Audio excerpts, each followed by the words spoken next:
Bonsoir à toutes et à tous. Quel plaisir de vous retrouver ce soir, 18h02. Désolé pour le léger retard. J'espère que vous ne vous formaliserez pas de ce petit contretemps.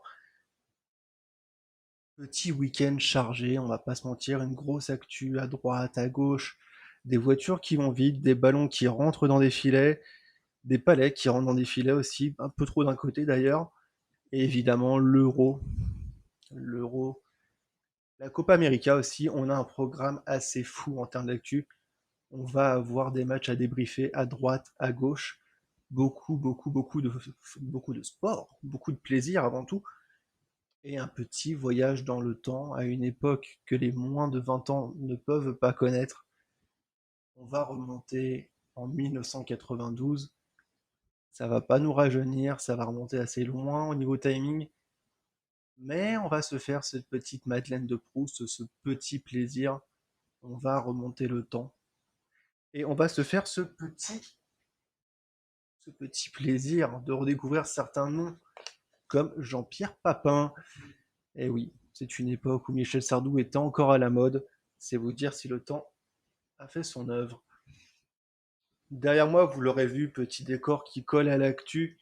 Évidemment, on va parler NBA, on va parler de Milwaukee, on va parler de l'autre côté du Brésil, on va parler des Canadiens, évidemment. Compliqué côté Montréal, hein. Pas fou, pas fou, pas fou.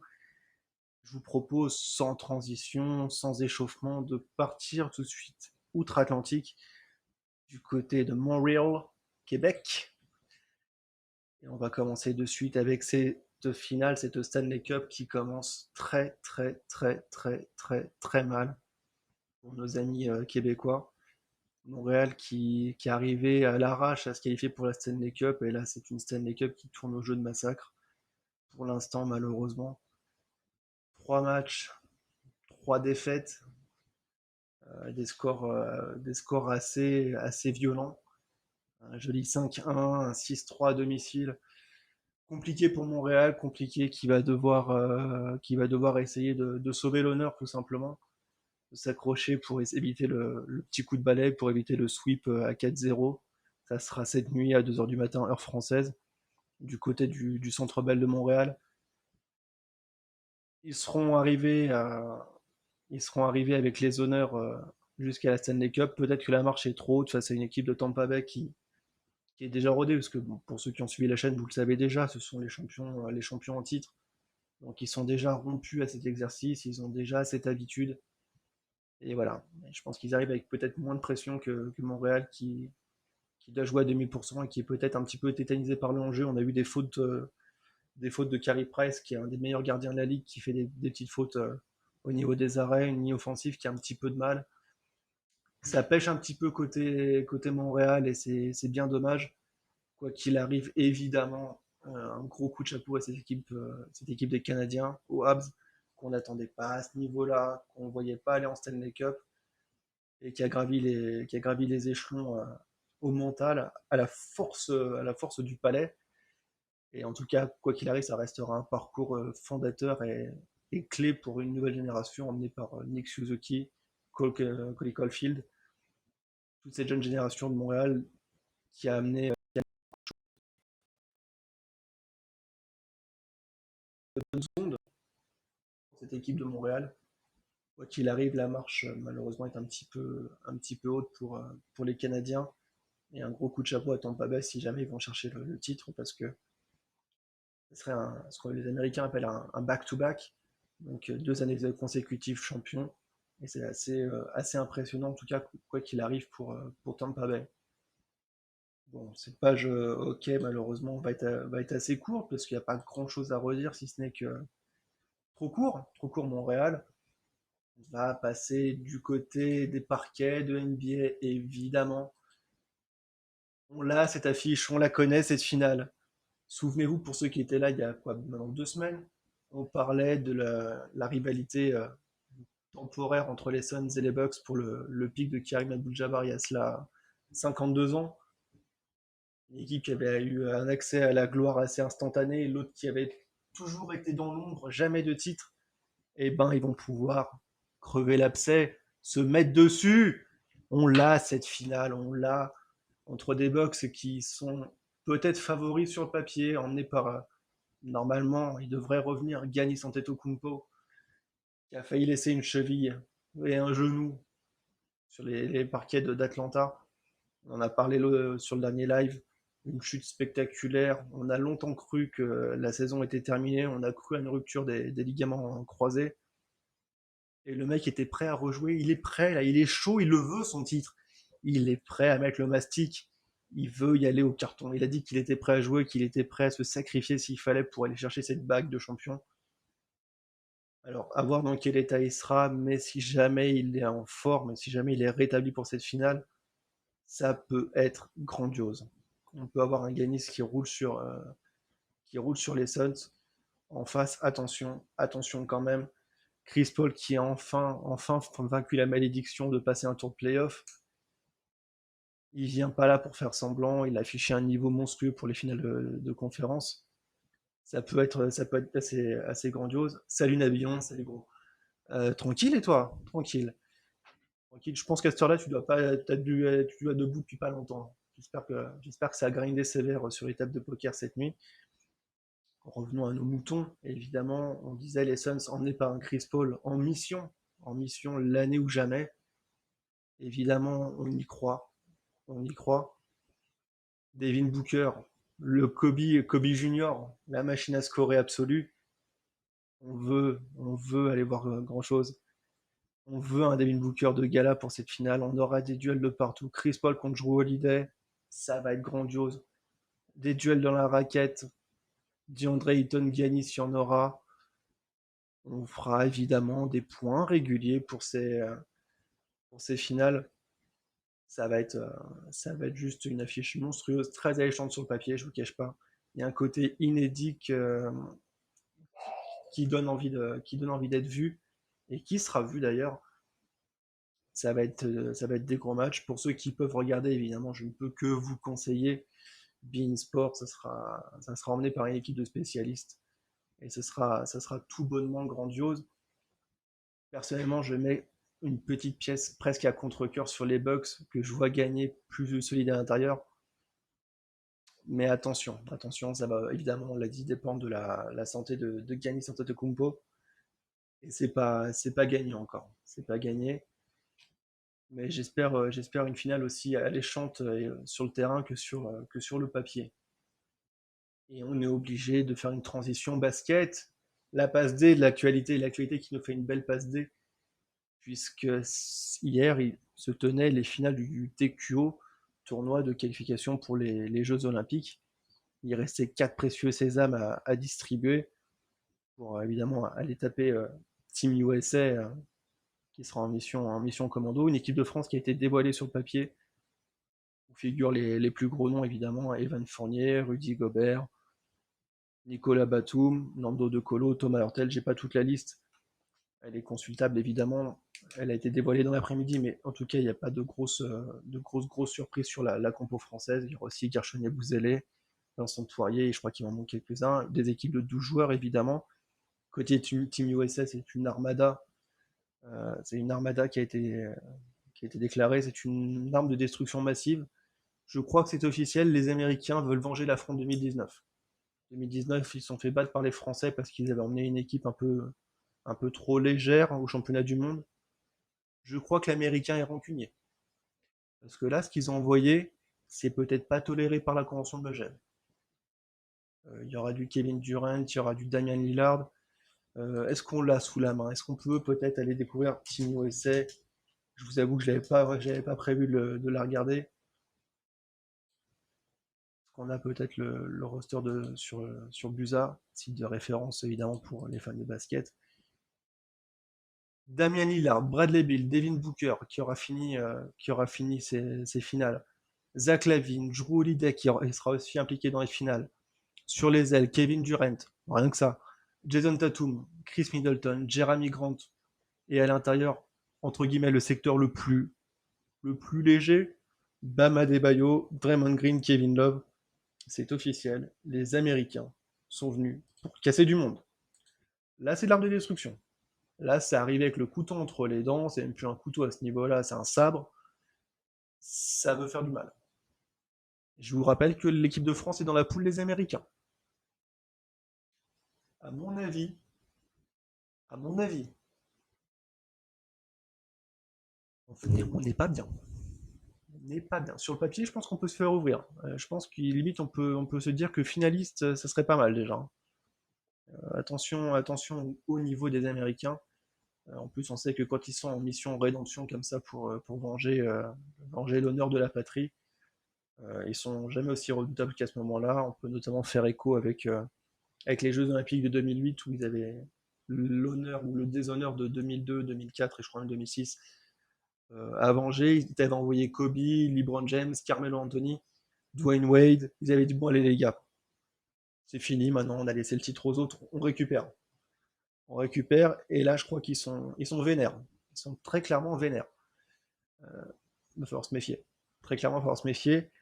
Mais à la base, on ne parlait pas de Team USA, on parlait des 4 nations qui ont validé le sésame. Il y a eu 4 tournois de qualification olympique qui sont déroulés sur ces 3 derniers jours. On va mentionner brièvement les victoires de l'Allemagne, pourtant privée de certains joueurs NBA, qui a réussi à se qualifier. L'Italie qui a créé la grosse surprise en allant taper l'équipe serbe. L'Italie pourtant amputée de Danilo Gallinari et autres joueurs, mais qui l'a fait au mental. Merci évidemment Trash Talk pour cet article, ce récap bien senti comme toujours avec leur site. Les Tchèques, bon, qui ont battu une Grèce amputés de leur meilleur joueur, puisqu'encore une fois, Giannis est retenu aux États-Unis pour les finales NBA évidemment, et en plus encore blessé à l'heure où on parle. Mais la perf du jour, mesdames et messieurs, la perf, le crack, El Craquito, Mozart, l'artiste, le prodige, l'élu, appelez-le comme vous voulez, tous les synonymes, toutes les hyperboles, lui iront comme un gant. Lui, c'est Luka Doncic. Alors pour ceux qui ne connaissent pas Luka Doncic, c'est dommage. C'est dommage, regardez-le. N'a-t-il pas là une tête on ne peut plus charmante? Regardez ce visage d'enfant, ce visage juvénile, ce jeune poupon. 22 ans à l'heure où on parle. 22 ans. Alors pour ma part, j'en ai 30. À 22 ans, je finissais mes études, situation pas à plaindre, mais j'étais pas superstar en NBA. Luka, qu'on se le dise, c'est un parcours pas comme les autres. C'est un garçon, pas comme les autres. Je viens de vous le dire, il a 22 ans, c'est un prodige depuis qu'il est enfant, il a surclassé tout le monde des plus jeunes âges. Il est professionnel au niveau européen depuis ses 16 ans. Et puis bon, il n'a pas commencé professionnel en Pro B, à jouer des derbies entre Tours et Angers. Non, lui il commence professionnel au Real Madrid. Voilà. Quitte à commencer chez les grands et être un prodige, autant être prodige jusqu'au bout. Alors, petite info pour ceux qui ne le savent pas forcément, le Real fait partie de ces équipes comme le Bayern, comme le Barça, comme le PSG à une époque, avoir une section basket en plus de la section foot. C'est un concept qu'on retrouve sur beaucoup de clubs comme ça qui sont multisports. Par exemple, je pense à la section du handball du PSG, par exemple, qui fait des gros parcours européens, sont allés au but sans aller soulever la Ligue des Champions. Ça me rappelle la section foot d'ailleurs. Coup dur pour le fan du PSG que je suis. Et voilà, donc Luka a commencé à 16 ans au Real Madrid. Dès sa 3e année, il est élu MVP, donc meilleur joueur de la Ligue des Champions, en plus de gagner le titre. Ça gâche rien. Évidemment, du coup, vous avez fait le calcul, 16 ans plus 3 ans, il arrive à 19 ans en NBA du côté de Dallas. Vous le voyez sur son maillot. Attendu comme le Messi, il s'est comporté comme tel. Rookie de l'année, donc meilleur joueur débutant dès sa première saison, évidemment. À l'heure où l'on parle, il a joué 3 saisons en NBA. Il vient de finir sa 3e saison. Il a déjà été élu 2 fois dans les 5 meilleurs joueurs de la NBA. Pour vous donner le niveau du type. C'est-à-dire sur un poste où il y a une concurrence dingue. On parlait de Damian Lillard tout à l'heure d'un Team USA. On peut rajouter Chris Paul, on peut rajouter Stephen Curry. J'en oublie. James Harden qui peut jouer aussi meneur, Kyrie Irving, Kemba Walker, Trey Young.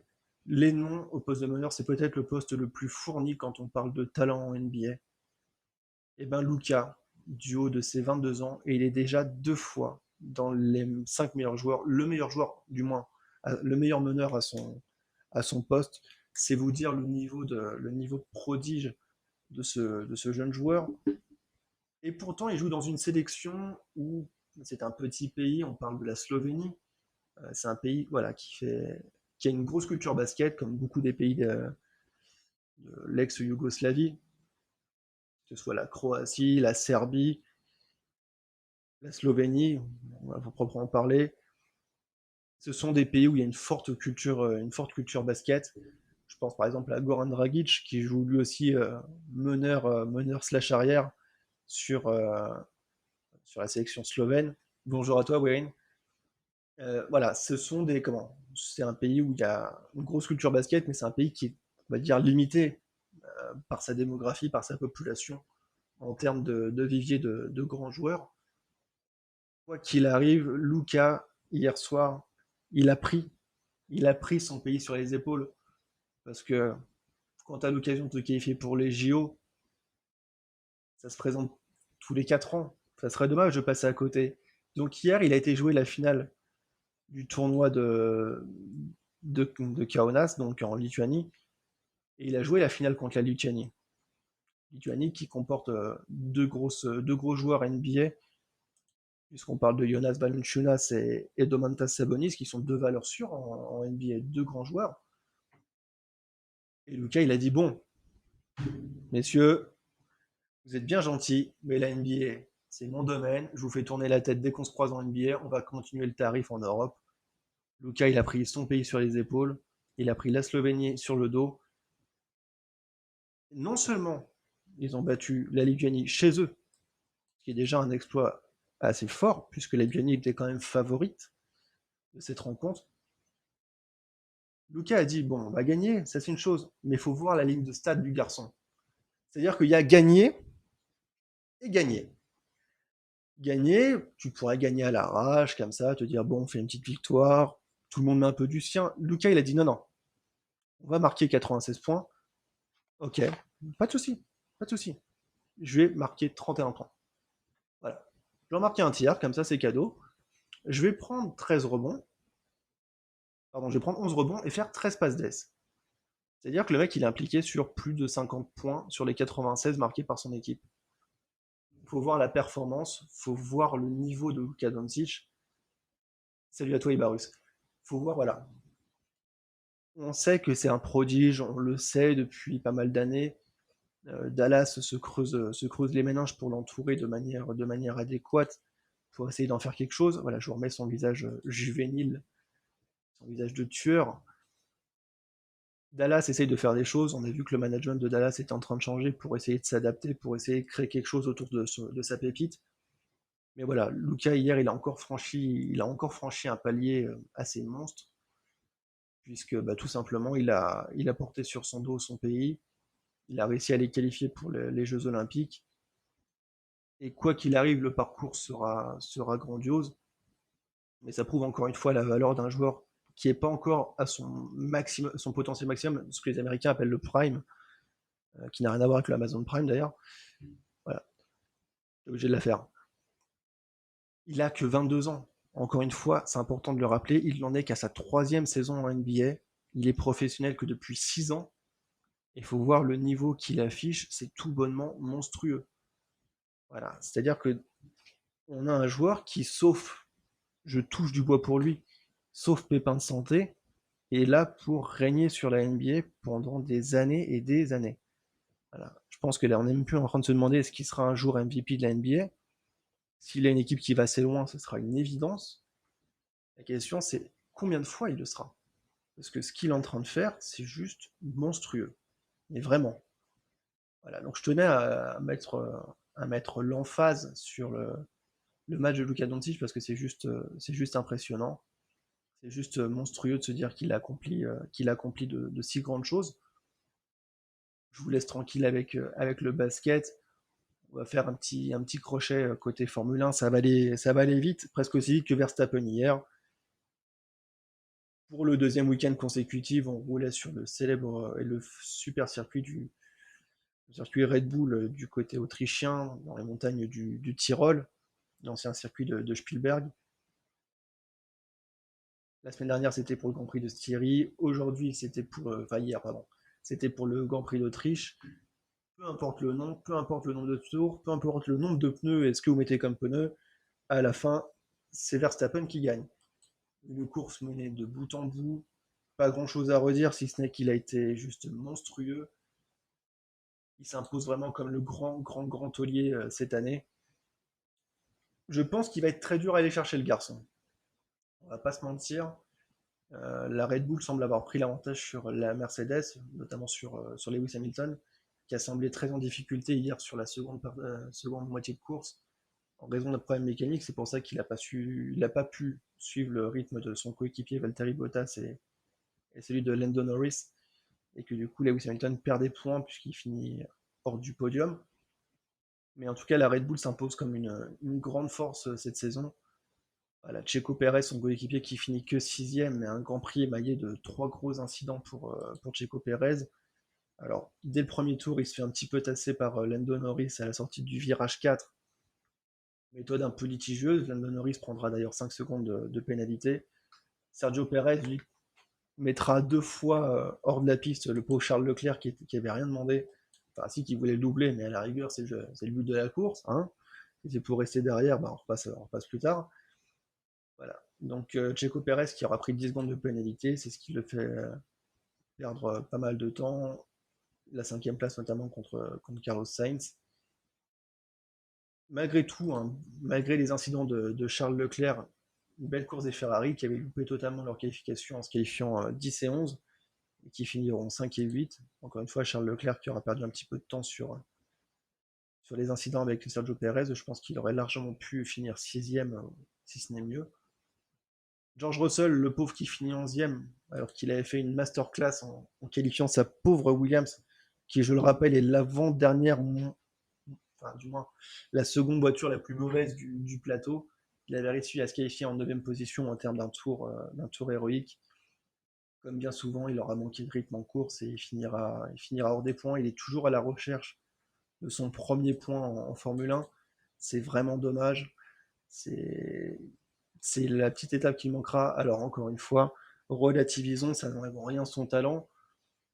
Les rumeurs sont de plus en plus insistantes pour aller voir un George Russell à la place de Valtteri Bottas l'an prochain chez Mercedes. Et les points, je pense qu'à ce moment-là, ce sera plus du tout un souci.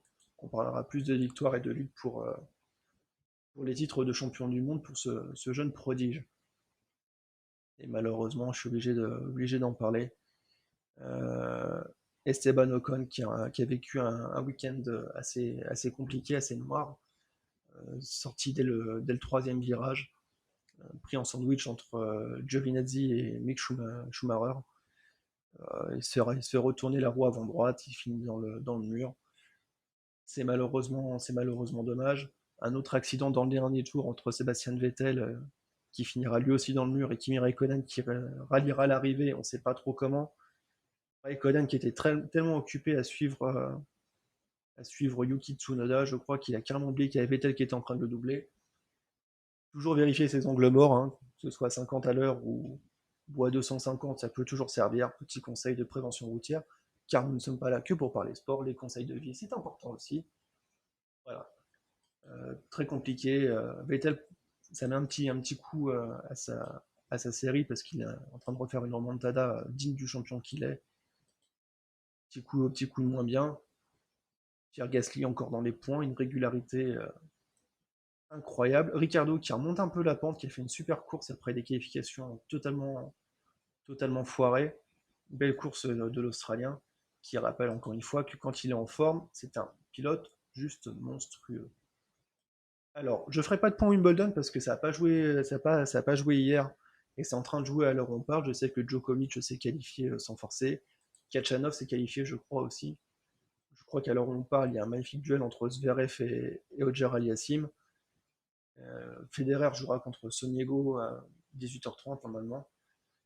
On fera un petit point évidemment sur le prochain live, sur l'avancée de Wimbledon, parce qu'à l'heure où on parle, à l'heure où on parlera, on sera pas loin des demi-finales, si ce n'est en direct des demi-finales. On aura l'occasion d'en parler bien évidemment. On va basculer sur le ballon rond, sur le sport le plus populaire en France. Avant de parler sur l'Euro, parce que ce sera le gros dossier, on va parler évidemment de la Copa América.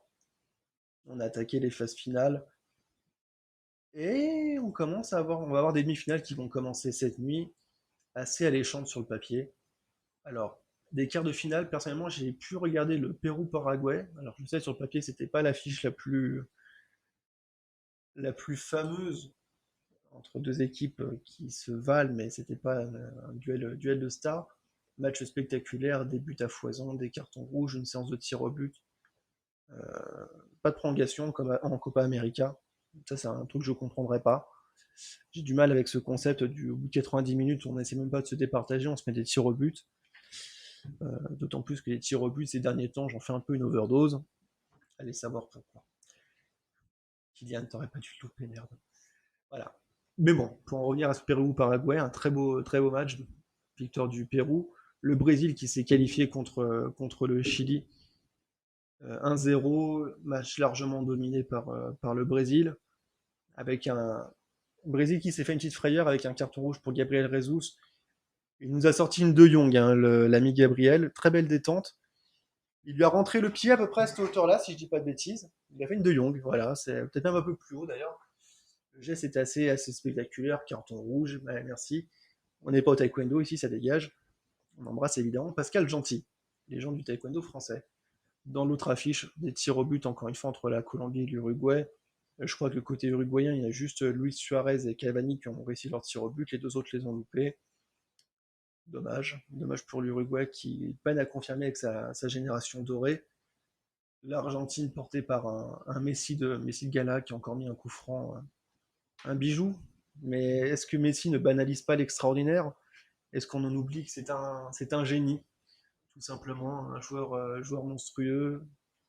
Pareil, on pourrait faire la liste des superlatifs sur Messi, on pourrait redire ce qu'on a déjà dit des dizaines, des centaines, des milliers de fois, que c'est un joueur extraordinaire. Le meilleur de tous les temps, peut-être pour certains, pour d'autres, il y aura d'autres noms. Mais ouais, c'est juste un monstrueux, un joueur monstrueux, un magicien tout simplement. Et voilà, c'est juste encore une fois un coup franc, une passe D où il voit le jeu là où d'autres ne le voient pas. Il porte encore une fois sa sélection juste brillamment. Peut-être que cette année ce sera la bonne pour Messi pour aller chercher ce trophée qui lui manque. Rien n'est moins sûr malheureusement. Guerin, il est arrivé du ciel comme un pélican. J'ai la ref. Oui, Gabriel Jesus, il est vraiment arrivé du ciel comme un pélican pour le coup. Et du coup, on a des demi-finales entre le Brésil et le Pérou, et l'Argentine et la Colombie. On n'est pas à l'abri d'avoir un duel entre frères ennemis. Le Brésil-Argentine qui pourrait être vraiment un très beau match. On a vu Neymar assez en jambes, on a vu Messi assez en jambes. Si les deux créateurs sont à leur niveau max, on n'est pas à l'abri d'avoir une compétition juste monstrueuse. Quoi qu'il arrive, évidemment, on fera un petit débrief des demi-finales dès le prochain fan zone qui sera vendredi 18h. On ne change pas une équipe qui gagne. Vu qu'il n'y a plus d'euros, on pourra faire le live dans les conditions habituelles.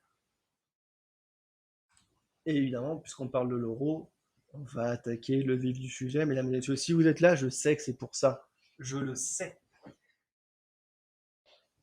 Des quarts de finale qui ont réservé pas forcément de surprise, qui ont confirmé des statuts. L'Espagne qui s'est fait peur contre la Suisse qui a enchaîné un deuxième match de 120 minutes contre la Suisse, contre l'Espagne, pardon. Les Suisses un peu d'un autre niveau par rapport à celle qu'ils ont fait contre les Français. Ça a été trop court malheureusement pour eux. Ils font un parcours honorable. Ils sortent l'archi favori, ils perdent derrière, c'est dommage. L'Espagne voilà, qui a peut-être laissé des forces parce que c'est pareil, c'est le deuxième match à 120 minutes qu'ils font consécutivement. On aura la réponse demain dans leur duel contre les Italiens qui ont sorti un match ultra solide contre la Belgique pour leur part. Alors malheureusement, ils perdent Spinazzola dans l'affaire qui sera absent de longs mois. Mais quoi qu'il arrive, un véritable match de très haut niveau. Personnellement, je me suis régalé devant ce match. Insigne qui nous sort une frappe juste un bijou, un bijou. Barella qui marque un but tout en finesse et avec la roublardise d'Immobilier.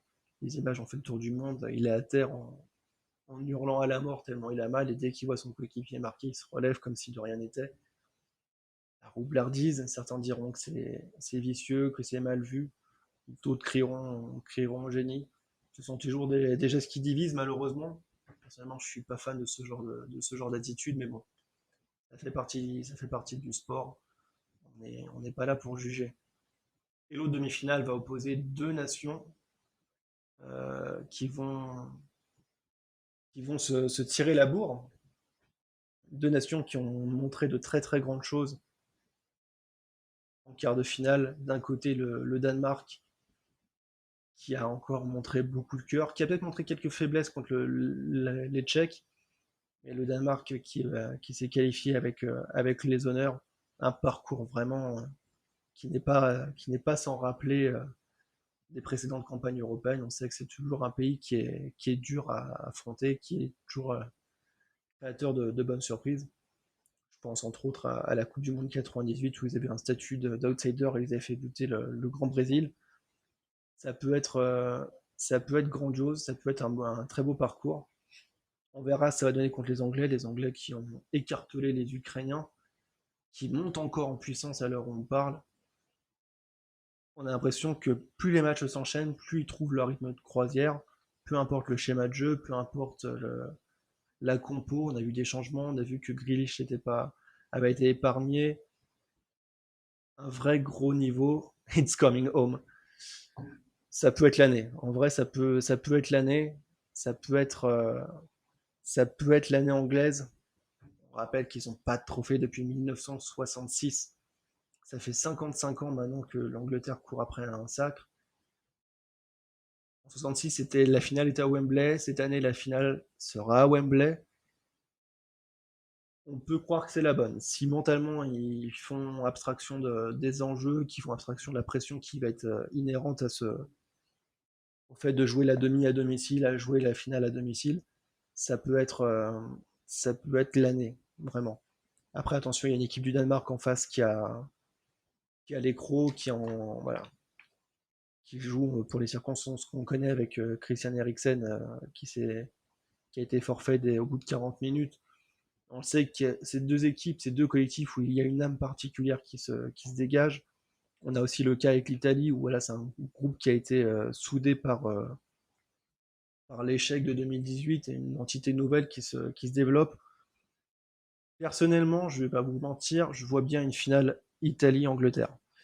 Personnellement, voilà, je sais pas dans quelle mesure côté italien l'absence de Spinazzola va être handicapante.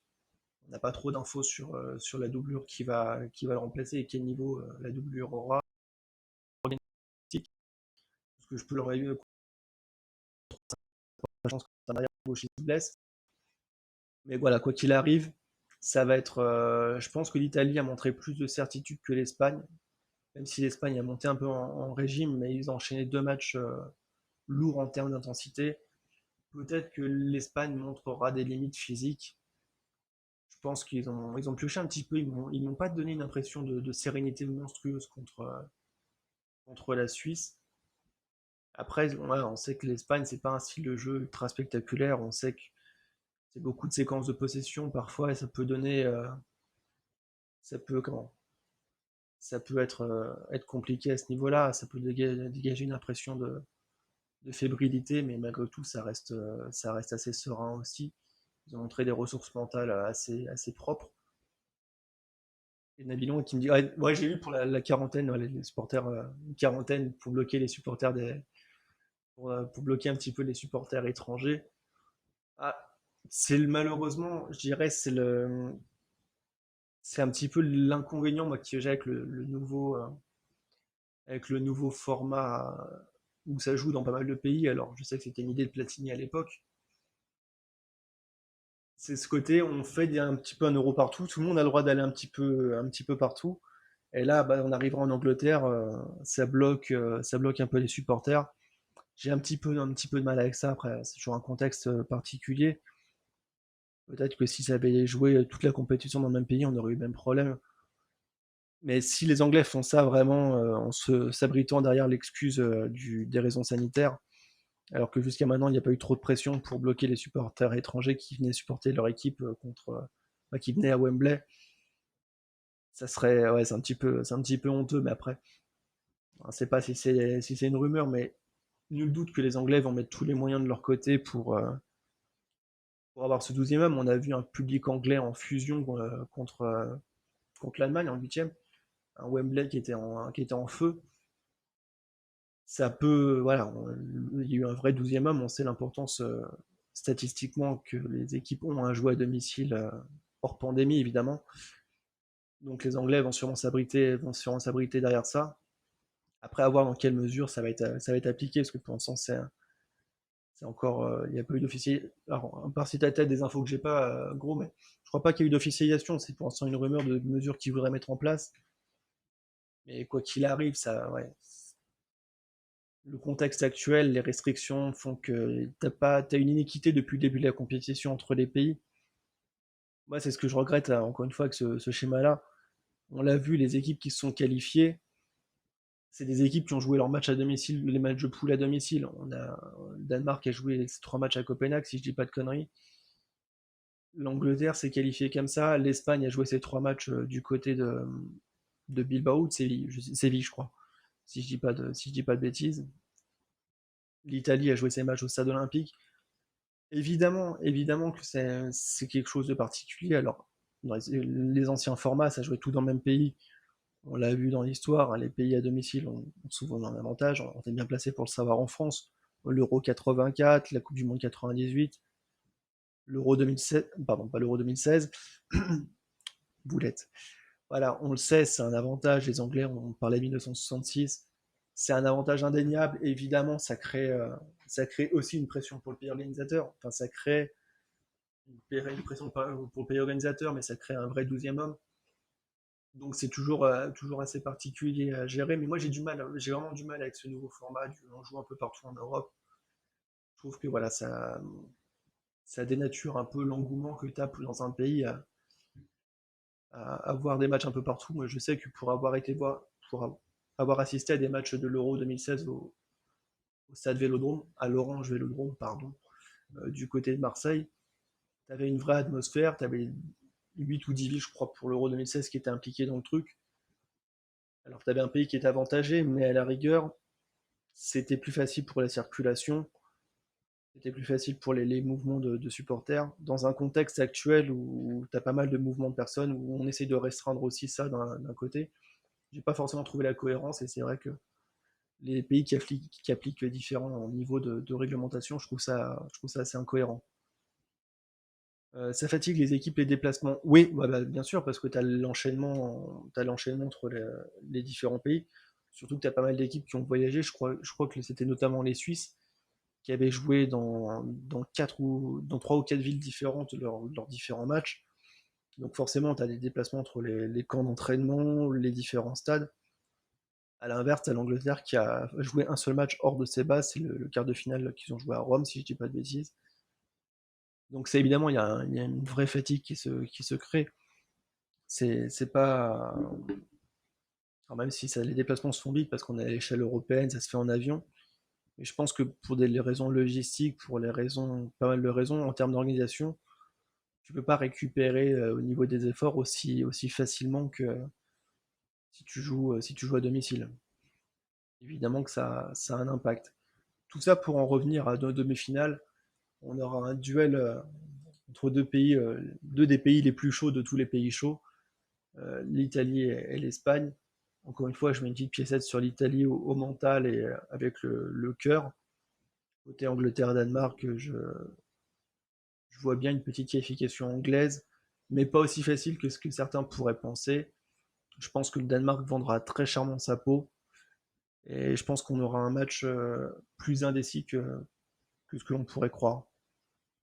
Voilà pour le débrief des demi-finales, le débrief des quarts, pardon, et preview des demi-finales. On sait que la première sera demain soir, 21h, Italie-Espagne.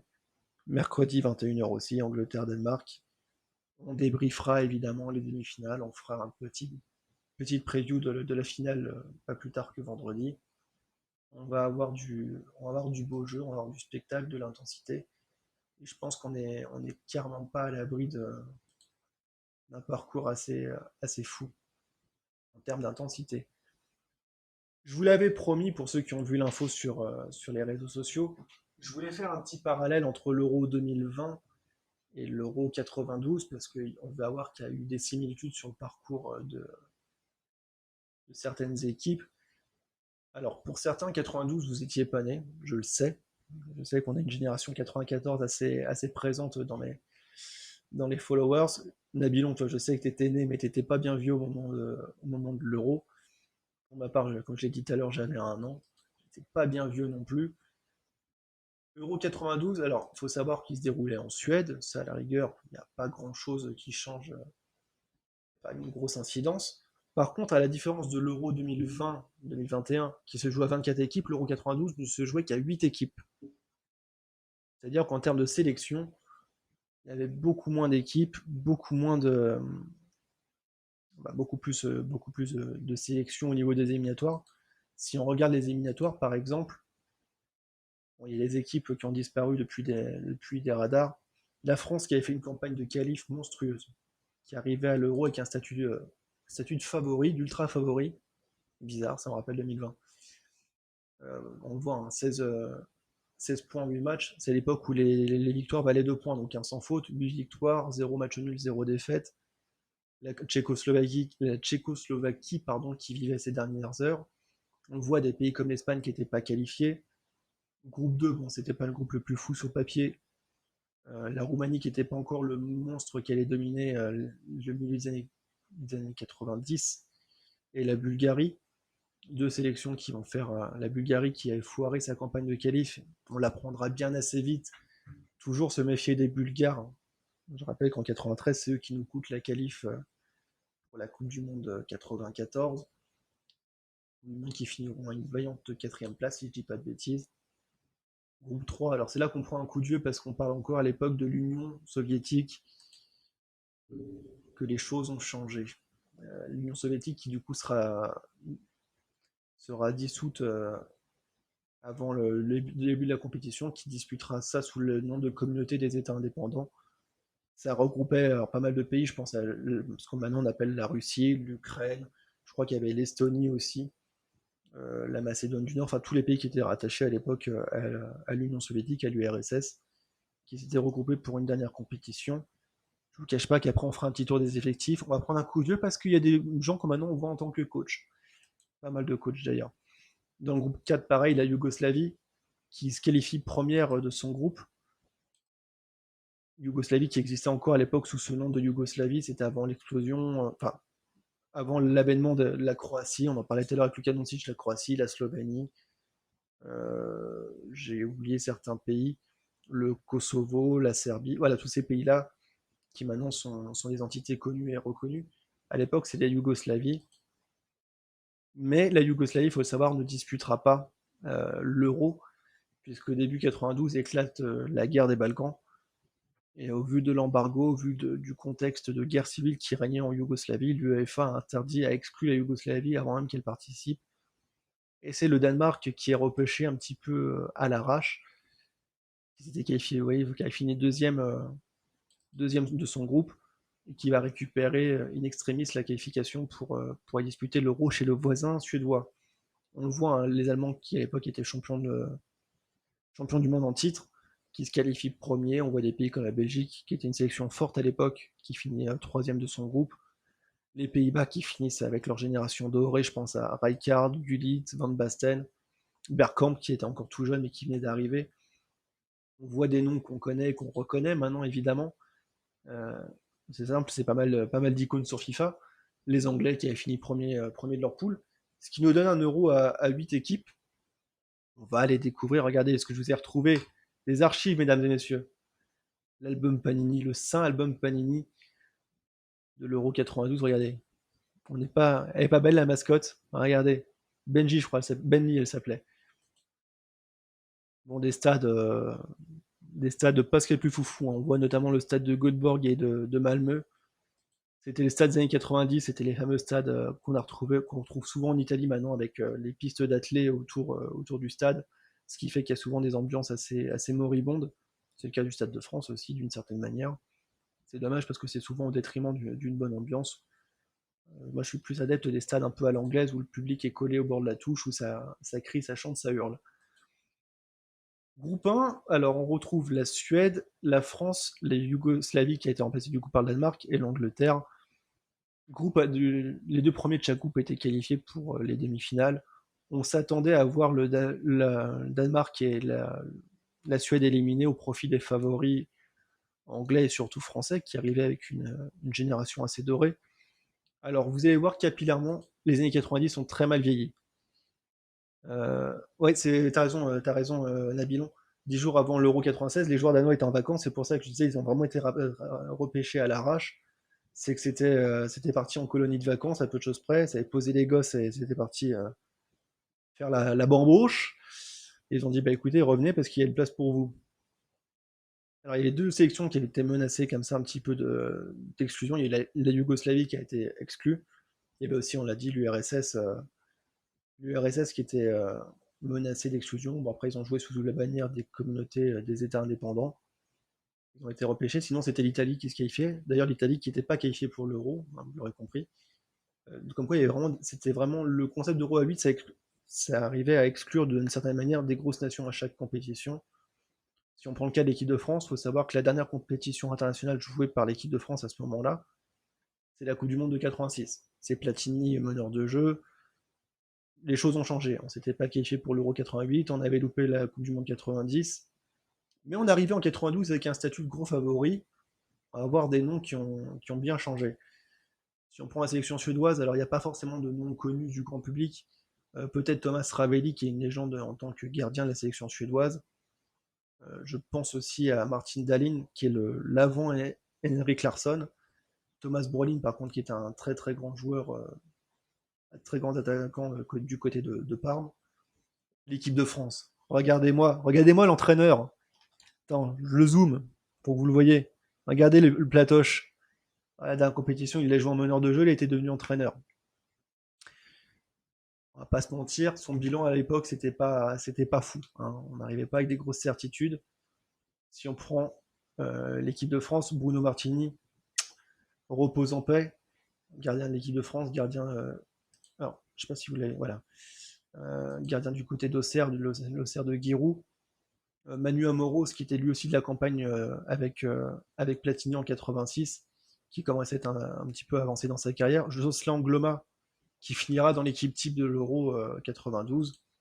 Laurent Blanc, regardez, il est pas beau Lolo, du côté de Naples à l'époque, déjà une valeur sûre. Joueur ultra polyvalent, qui avait commencé milieu offensif et il a fini sa carrière défenseur central. Je suis désolé pour les fans de Bernard Casoni, pour les nostalgiques de sa période en tant qu'entraîneur de l'ETG, j'ai pas sa vignette. À l'époque natif de Cannes, joueur du côté de Marseille, joueur redouté, redoutable. Basile Boli, le Basile, qui laissera son nom à la postérité un an plus tard avec une tête qui résonne encore sur les bords de la canne de Canebière. Franck Sylvestre, légende aussi du pur produit de la formation auxerroise. Franck Sauzet, Christian Pérez.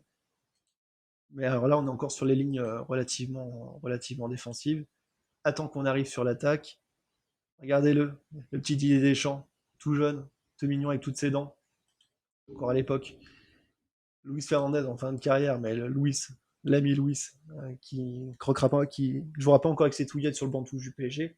Ça arrivera peu de temps après. Jean-Philippe Durand et Bernard Pardo, c'est pas les noms qu'on a pu se garder. Rémi Garde, le jeune Rémi, qui deviendra après légende du côté d'Arsenal, entraîneur du côté de Lyon et de l'Impact de Montréal. Amara Simba, légende parmi les légendes du PSG, que c'est des volets acrobatiques qui laisseront une trace dans la postérité. Pascal Veirua, le cousin de Marama, qu'on a plus connu dans ma génération, le célèbre tahitien qui célébrait ses buts avec des petits coups de pagaie. Christophe Coquard, lui aussi, produit de la formation serroise, et un duo d'attaquants. Alors là, euh, en termes de duo d'attaque, Je pense que même le duo Mbappé-Benzema de notre génération, il est très en dessous. Kanto, bon, qui n'avait pas encore percé côté anglais, mais qui était déjà une valeur sûre. JPP, qui était déjà Ballon d'Or à cette époque-là, qui était encore du côté de Marseille. On avait un duo d'attaque qui était sur le papier imbattable. Une sélection vraiment qui faisait plaisir à voir. C'est vrai que le football français à ce moment-là est dans le début d'une ère dorée, parce qu'en 91, Marseille va en finale de l'Euro, après avoir fait demi-finale l'année précédente, éliminé par la fameuse injustice de la main de Vata contre le Benfica. En 91, ils perdent une finale qu'ils doivent gagner 100 fois contre l'Étoile Rouge de Belgrade.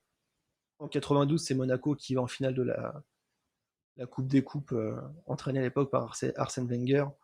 C'était le tout début de la génération Djorkaeff, Emmanuel Petit, Lilian Thuram.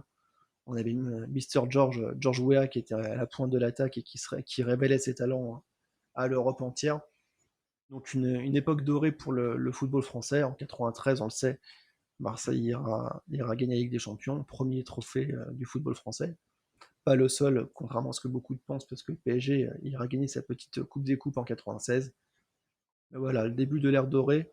Donc le football français arrive à 7 euros avec pas mal de certitudes, une envie d'en découdre, de faire du très propre.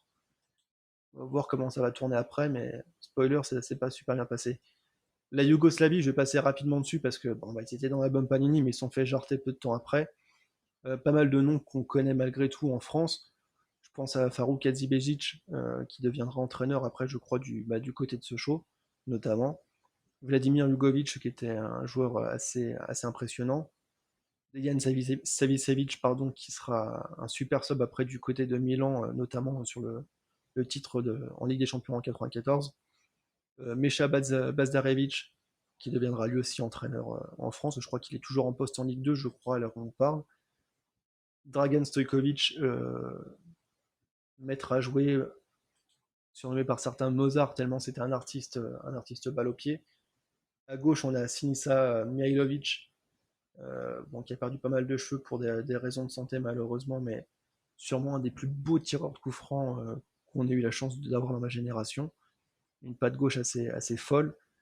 Predrag Mijakovic aussi, qui fera une très belle carrière du côté du Real Madrid notamment. Vladan Lukic aussi, qui finira sa carrière, enfin qui passera un petit peu de temps en Ligue 1 du côté de Metz. Et on arrive sur la sélection anglaise qui est annoncée comme une des valeurs sûres de cet euro. Bon, des visages qu'on connaît dans ma génération, je dirais David Seaman déjà, euh, gardien légendaire du côté d'Arsenal, Stuart Pearce, pardon, Paul Gascoigne, le fou furieux, alcoolique notoire et complètement déjanté, maître de tous les abus, mais joueur extrêmement talentueux, prodige s'il en est.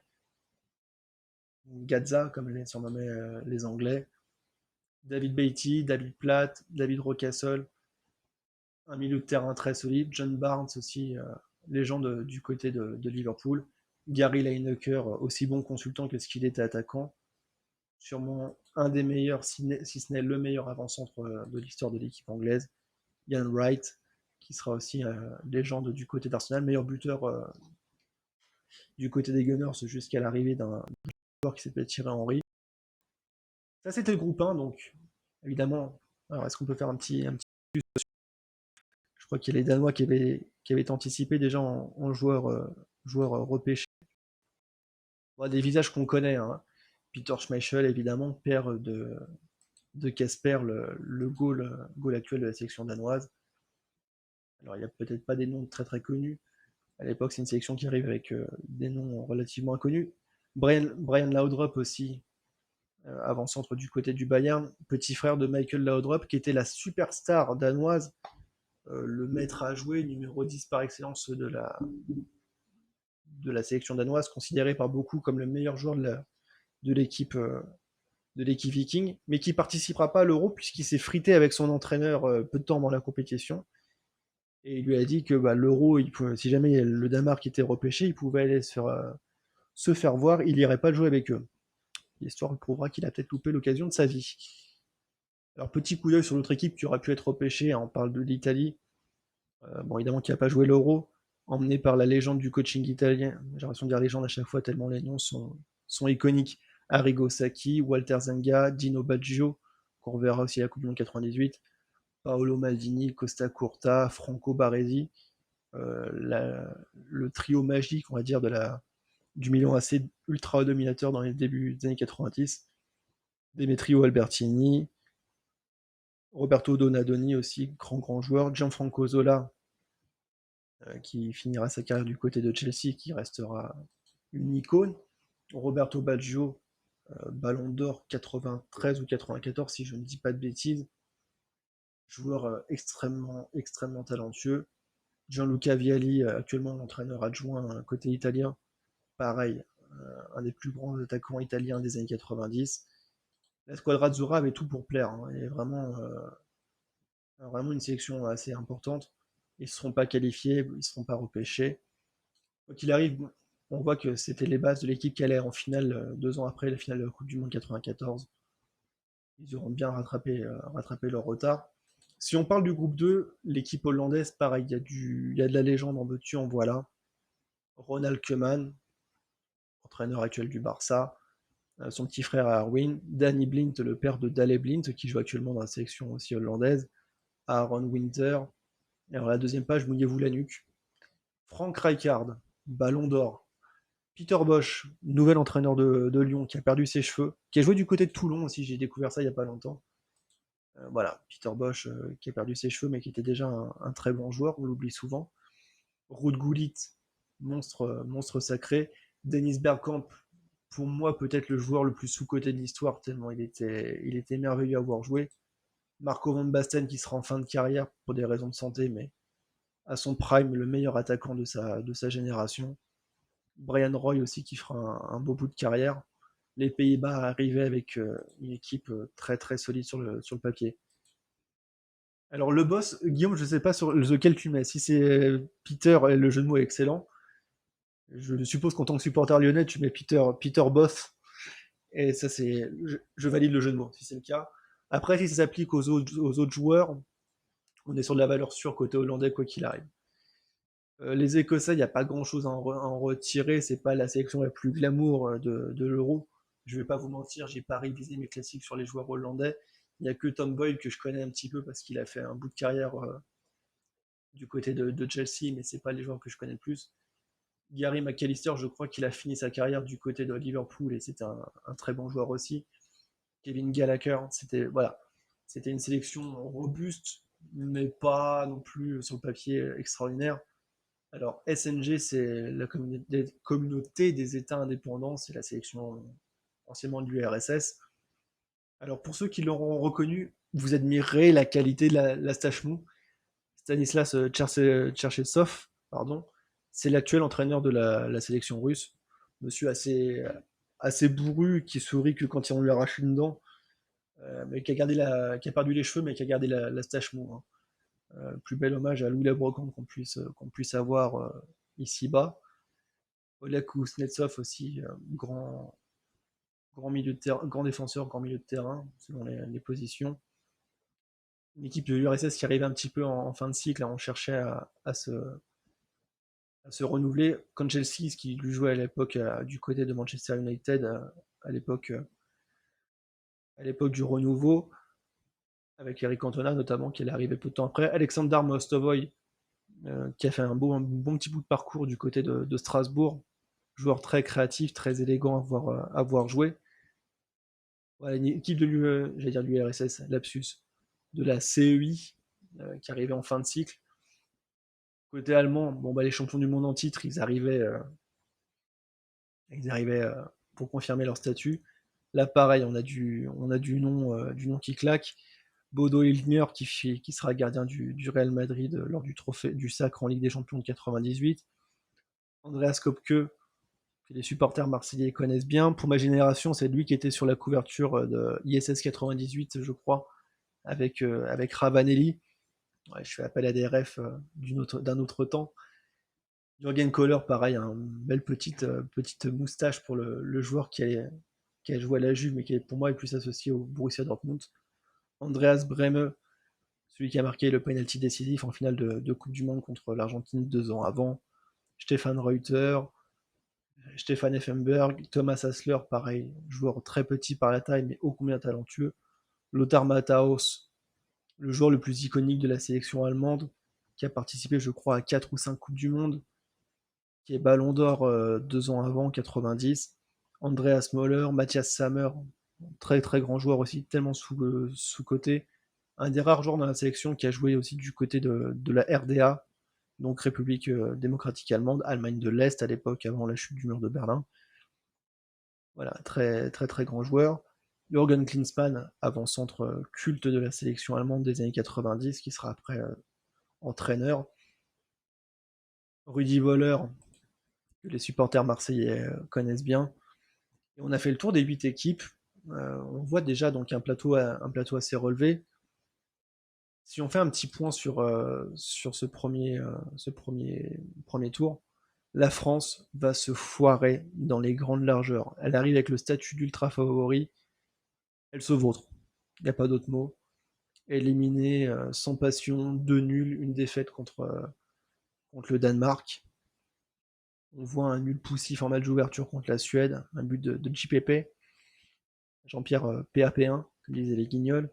L'Angleterre, qui était l'autre favorite du groupe, bon bah, on a souvent été ennemis avec les Anglais, mais là on a été unis dans la défaite. Les Anglais qui, pareil, passent à côté de leur euro. Les Danois qui s'assurent une qualif avec la victoire contre la France, on le voit. Hein. Les pays scandinaves qui sortent clairement leur épingle du jeu.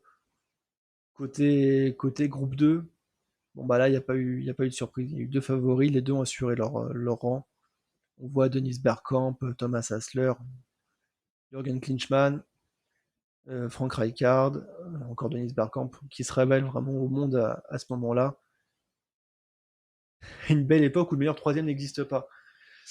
Une très belle époque pour le coup, puisque je trouve que ça dénature, personnellement, je suis d'accord avec toi, ça dénature clairement le concept de phase de groupe.